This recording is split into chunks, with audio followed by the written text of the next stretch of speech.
వాసిని సుమధుర భాసిని సుఖదాం వరదాం మాతరం వందే మాతరం వందే మాతరం జనగణ మన అధినాయక జయ హే భారత భాగ్య విధాత టాట మరాఠ ద్రావిడ ఉచ్చల వంగ వింధ్య హిమాచల యమునా గంగ ఉచ్చల జలహిత రంగ तव शुभ नामे झाशिष मागे जागे तव जय गाथा जन घन मंगल दायक जय हे भारत भाग्य विधाता जय हे जय हे जय हे जय जय जय जय हे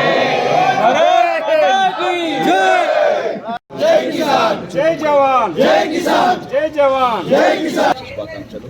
ఈరోజు 80వ స్వాతంత్ర దినోత్సవం జరుపుకుంటున్న మన దేశం కొన్ని లక్షల మంది రాష్ట్ర శృంఖరాలు తెంపడానికి తమ ప్రాణాలు అర్పించారు.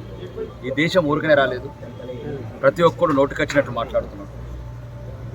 కొన్ని లక్షల మంది ప్రాణత్యాగాలు చేసుకొని ఒంటి నిండా గాయాలతోని అండమాన్ జైళ్లలో మగ్గి 200 సంవత్సరాలు పోరాటం చేసిన ఈ మువ్వన్న జెండాను ముద్దాడటానికి భారతదేశం తల్లడింది ఒకప్పుడు.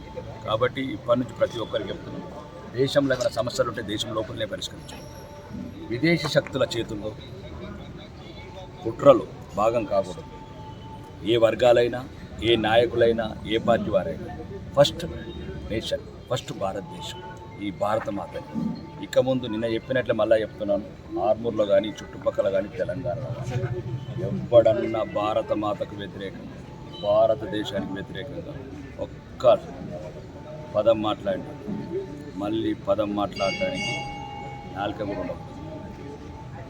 కాబట్టి ఈ దేశం వికసిత భారత్ కావాలా, విచ్ఛిన్న భారత్ కావద్దు. ఎన్నో కోట్లాది మంది కలలుగానే ఈ దేశ స్వాతంత్రం, స్వేచ్ఛ ఈ భవిష్యత్ తరాలకు మనం వెంటనే కంటిన్యూ చేయాలి. మనం చివరికి ఈరోజు కొన్ని లక్షల మంది సైనికులు ఈ దేశాన్ని కాపాడడానికి ప్రాణాలు అర్పిస్తున్నారు. అటువంటి టైంలో దేశంలో ఉంటూ, దేశంలో తింటూ, దేశం గాలి పీలుస్తూ దేశ వ్యతిరేక నినాదాలు, దేశ వ్యతిరేక చర్యలు ఎట్టి పరిస్థితుల్లో ఉపేక్షించం. దానికి ఒక భారతీయ జనతా పార్టీ సైనికులుగా చివరి వరకు పోరాడుతాను. దేశ ఐక్యత గురించి, దేశ స్వేచ్ఛ గురించి, దేశ స్వాతంత్రాల గురించి, దేశ పౌరుల భవిష్యత్తు గురించి.